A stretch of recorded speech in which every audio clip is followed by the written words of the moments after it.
СДСМ денес поднесува кривична пријава против гувернерот на Народната банка на Македонија, Трајко Славевски, поради несовесно работење во службата. Од ВМРО ДПМН пак изнесува дека се уште СДСМ не ги негирале аудиоснимките во кои рекетираат и бараат мито од прорускиот бизнисмен Миодраг Давидовиќ Дака. Новиот јавен обвинител Савевски, откога е дојден на функцијата, работи исклучиво по нарачка на Христијан Мицковски. Како што и претпоставувавме, Мицковски и овој пат лаже, кога вели дека не го познава и дека биографијата била пресудна. Изгледа дека нашите сомнежи ќе се покажат како реални.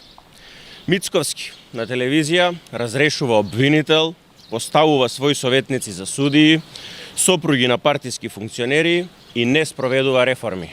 Заев и СДС со години не ги негираа аудиоснимките во кои се вели дека Миодраг Давидовиќ Дака му дал 300.000 евра и 2.000 метри квадратни земјиште на Заев.